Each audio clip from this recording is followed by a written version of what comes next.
Welcome, Gunrunner.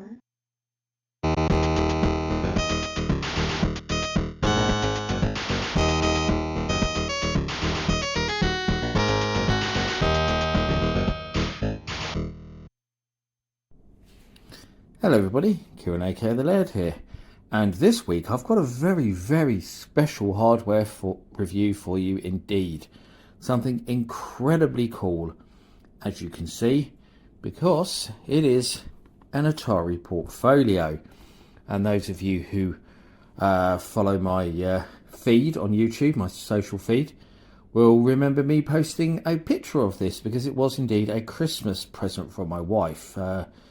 Pretty amazing, eh? That's some wife I've got there to get me something as incredible as this.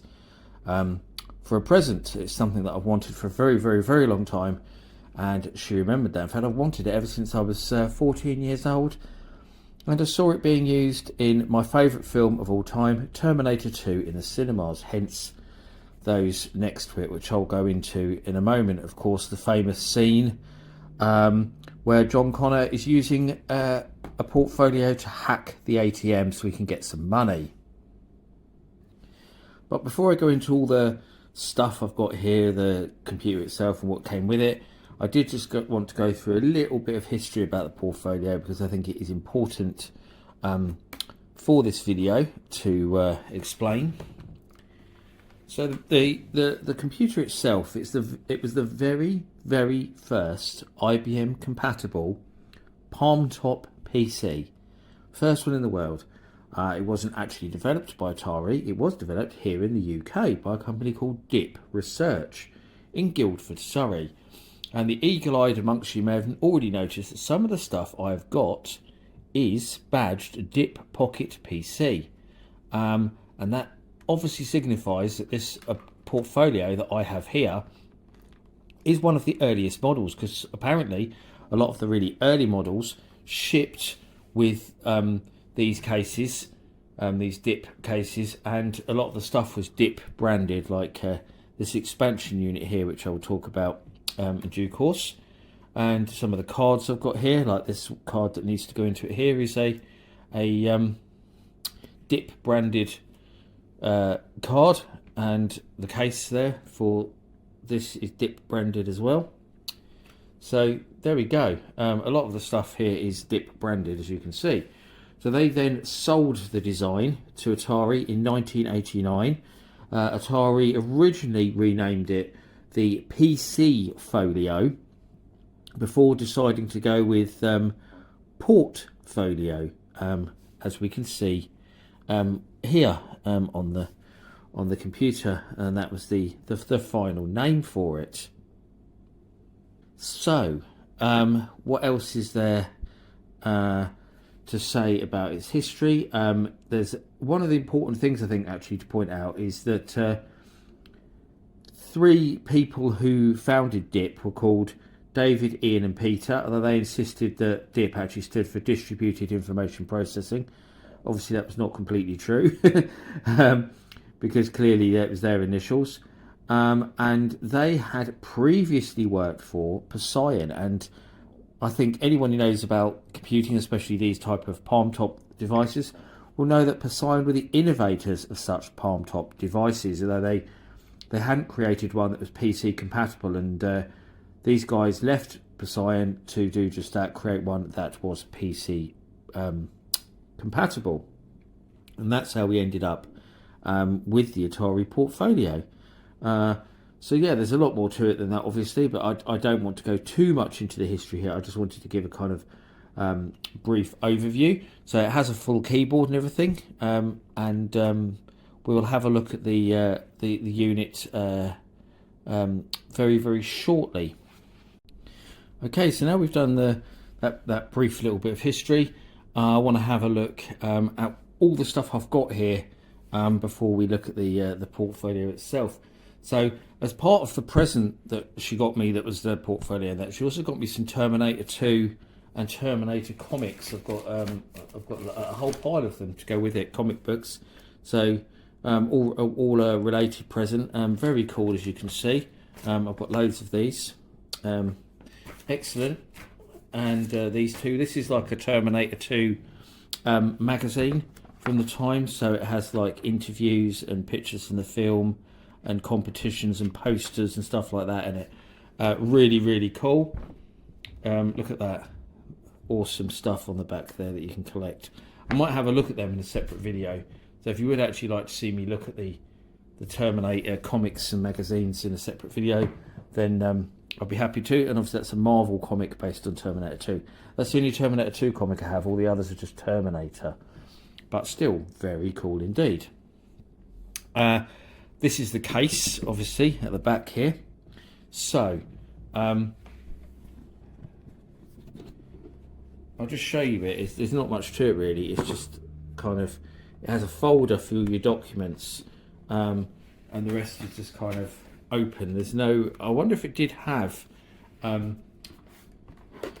polystyrene or foam or something that the specific bits went into at some point. I think it probably did, but I haven't got those parts anymore, unfortunately. So there we go. We'll have to make do without those. But it all fits in there quite nicely. In terms of the paperwork, so I've got this little introductory sheet, and you see this is DIP. So this has got their Distributed Information Processing Limited, as I said, based in Surrey Research Park in Guildford. So that's a brief startup of how to use it. I've also got the owner's manual, and you'll see on the owner's manual that the portfolio there looks very different because it's actually the original DIP branded Pocket PC model. There is a few of those about, but they're very hard to find. Obviously, the most of the ones in circulation are the Atari branded Portfolio models. I think the Atari one looks nicer in terms of the colour scheme and stuff. I think it actually looks a bit better. Then I've got the software manuals. So there's a few in here. So we've got File Manager, Utilities Manager, for the parallel port, and app for the PC, which I don't have, annoyingly. So there is probably a couple of bits missing. I don't have the cable either to connect to the PC, although that's a pretty standard thing, as I'll go into in a moment. Actually, I've just noticed as well the bag that all this is in has still got the old DIP sticker on it as well. That's quite cool. And just as a little bonus thing, this was really cool because this was the wrapping paper she used to wrap it all in. How cool is that? Arnie wrapping paper. Absolutely amazing. So yeah, brilliant stuff. Now, let's have a look at the actual portfolio. I have actually plugged it in because the AC adapter cable is really, really long, which allows me to plug it in. So I can show you it all working in a minute, which I do intend to do. But I'm just going to unplug it for a minute because I want to give you a look at the computer itself. So I'm going to bend the screen right back because it goes back really fast. You can get a good look at that. It's a nice little keyboard. Reminding me a little bit of the Spectrum keyboard, actually, from the Rubber Key Spectrum, but the keys aren't rubber, the keys are actually plastic, so they don't feel as horrible. Obviously there's functionality, different things in all the keys, little arrow keys down the bottom. You've got an Atari key, which when you hold it down you can perform extra functions. You can see there's things that take you straight to like your editor and your diary and menu and stuff like that.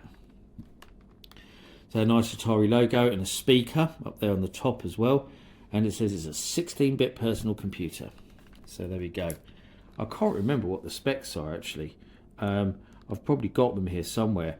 Oh yeah, I do. Apparently it's running an 80C88 CPU at 4.91 megahertz. It has 128k of RAM and 256k of ROM. The screen is 240 by 64. And then obviously it just does that little speaker as well. So very basic, just like beeper sound.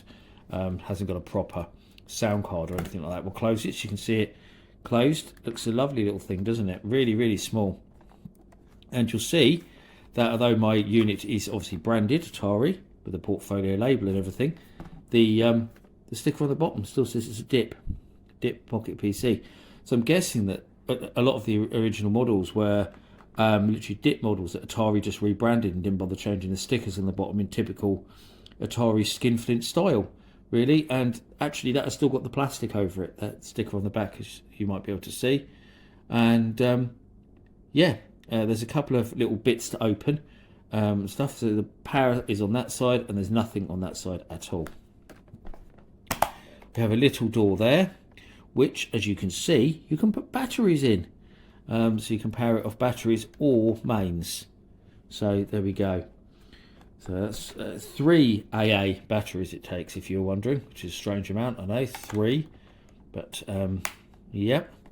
And then on the other side, we have another one that comes out. This is a really annoying one to remove, though.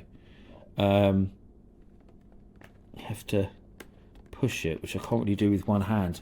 I'll try and get it off in a minute, because it's actually really annoying to get this off. We found when we were trying to do it before, really annoying. I'm going to need 2 hands, but that's where the parallel bus goes into. And then on this side, we'll see we have a Hue card slot, or B card slot, if you want to call it that, because these are, as you can see, virtually identical to PC Engine Hue cards. Very cool indeed. In fact, I'll grab one. So I just quickly grabbed a PC Engine Hue card, silent debuggers in this case, and I will hold it next to it so you can see. So as you can see, they are the exact same size, shape. Even the end bit is pretty similar. So yeah, basically the same thing. Very cool indeed. So the Atari Lynx isn't the only Atari system that uses cards, because the Portfolio uses these, like Hue cards. So this one here is a memory card, as you can see. It's handwritten on. Isn't that cool? That it's 128K of extra memory. So you could get these and plug them in to expand the memory that you had available, obviously. So yeah, and it says it's got a battery in there. Oh no, not to extend the memory, it's for saving programs on, actually, I believe. Not memory expansion, I think it's saving programs on, which is hence why it's got its own battery slot on the end. So there we go. I've got a little case, so we'll put it in its little case here, because I have another card that we want to put in there, so we'll get that. So this is my other one that I've got, which is actually in a Hue card case. You can see in exactly the same plastic case as well. So this is the only program I have. This is program card, tutorial and file manager. As you can see, it's dip branded. It's even more like a PC Engine Hue card, this one, doesn't it? If you compare them, actually, because of that big black bit on it. So that's even more so. Yeah, very much like one. Even more so. Okay, so I just managed to get the bus cover open, so you can see that there. And here we have our parallel bus with a standard old PC port on there, so you can connect your Portfolio to your PC, or a printer, or a modem, or anything like that, really. So we'll plug that in the side, as you can see, because it's really cool. It clicks in, so there we can see. It looks a bit like the size of a Lynx 1, actually, with that plugged in the side. Very much the size of a Lynx 1. But very smart, and you'll see that's the button there, so you can uncouple it. But you'll see, weirdly, that bus has an Atari sticker on the back of it, but a dip badge on the front, whereas the Portfolio is reversed, with an Atari badge on the front and a dip sticker on the back. There's absolutely no consistency with the branding there at all. But I need an old PC that's got a serial port on it. It's an old PC or laptop, really, to be able to plug that into it, to be able to transfer files over between a PC and the Portfolio. So yeah, unfortunately, I don't have that. I don't have an old PC either that I could use. I'm sure it'd be pretty easy to get hold of one though. But yeah, it's still cool to have that though. There. But if I did get that, then I could get some more software running on this, and I will go into the software aspect shortly, because there is actually quite a lot available. In fact, I'm just looking at a list here of the official software that Atari released, because they did release quite a lot of different stuff, and there's obviously stuff like database programs and spreadsheets and all of that. But they did release a couple of games, because they released chess. Really exciting. That's the most common one to find, actually.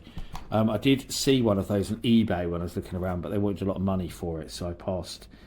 And there is Bridge Baron, which sounds equally as exciting. But lots of other stuff, like there's a travel guide, a wine companion, astrologer, instant spell, all sorts of strange stuff there. There is also a lot of software that people develop themselves, which I want to tell you about as well. Okay, so there's a website called idealine.info, which I'll link in the description because people might be interested in it, which I came across. I'll just show you this quickly, actually. I'm going to show you on my tablet here, on my Surface. You can see there's a list, a long list of all these programs that you can download to use with your portfolio. Absolutely loads. Great resource.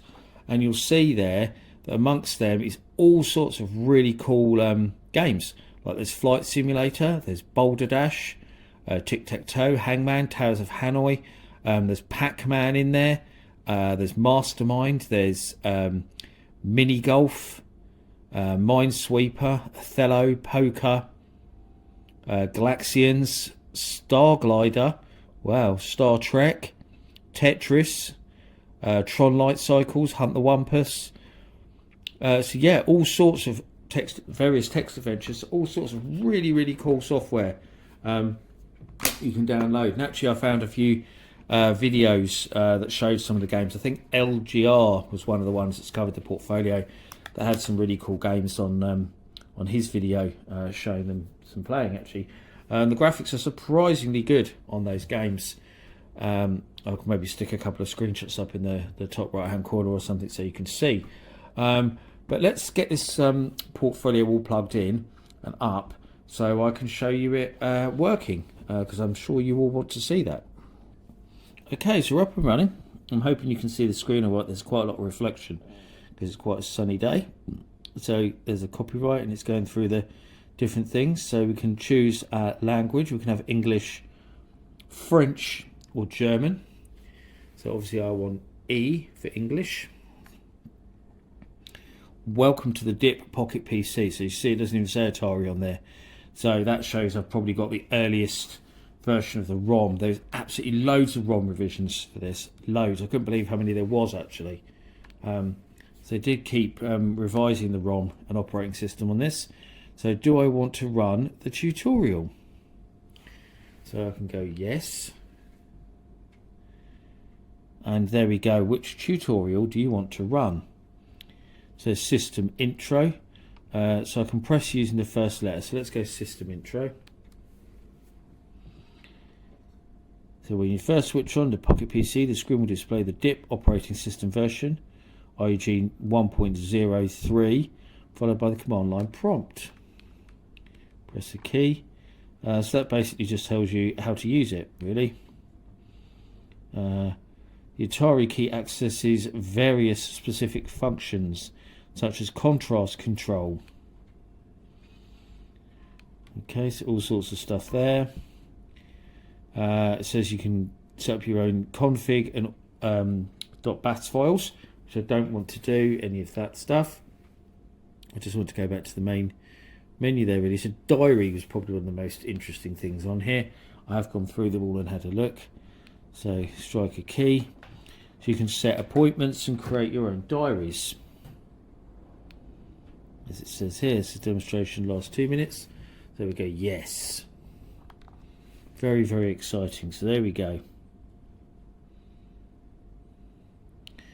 Just so you can edit your diary, settle your appointments.